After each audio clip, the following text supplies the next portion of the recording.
This is how to print and assemble my PDF sewing patterns.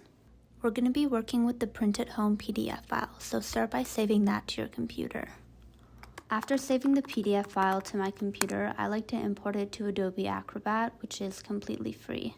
This is because it has a layers function that lets you print off your size only instead of all of the sizes that you initially see on the PDF. So if you want to do this, download Adobe Acrobat to your computer and upload your file. After your file is uploaded, click the Layers tab on the right-hand side and untick all of the sizes that you don't want to use. So I'm choosing to print off size 4, and after I've unticked everything, I can see that there is only one dotted line left on the PDF, and that's what it should look like. You also don't want to untick the first layer that says Base Do Not Untick. This is because it has things like markers that help you match up the different pages together, page numbers, and also other information that you need.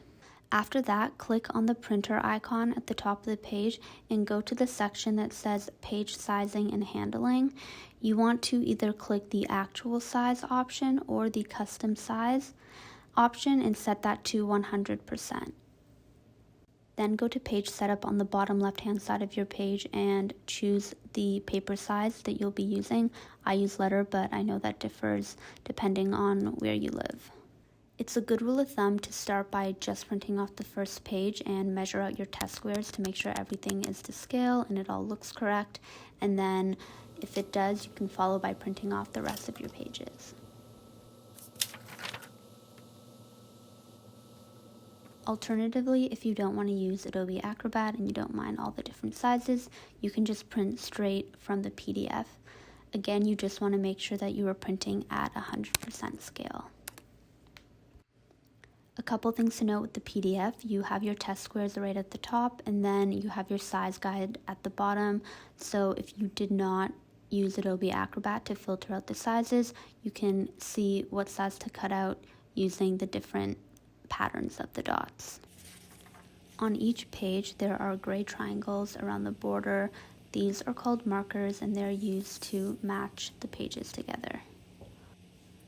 You also have thin lines that create a border around the entire page, and those are the points where you should be folding the page over. You can also cut them, but folding is much easier. So for the first page, I'm only folding the paper over on one side where the border is, and then I'm going to place it next to the second page, match up the little gray triangular markers, and tape on top of that.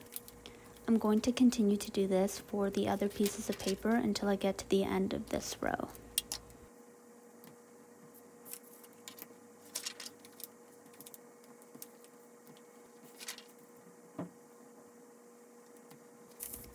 Now that I've gotten to the second row, I'm going to fold over the top of the paper where the border is and match up the gray triangles. And then for the next piece of paper, I'm going to fold over the top of the paper and the left-hand side of the paper, and then match up the triangles and tape.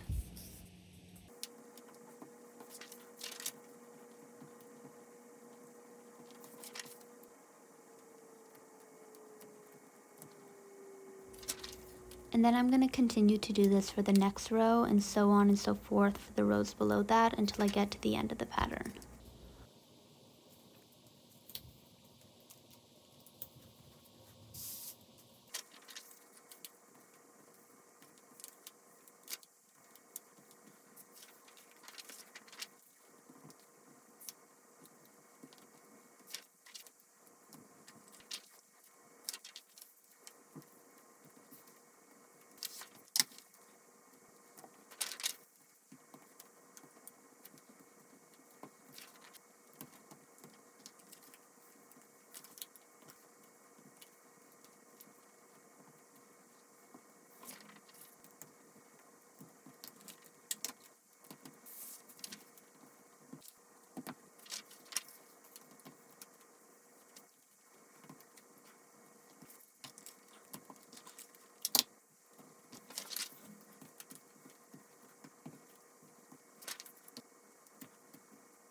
Now that you have everything taped together, you can start to cut out your pattern pieces. I personally like to add some additional pieces of tape where the pages intersect, just to make sure that it doesn't fall apart when you do end up cutting it.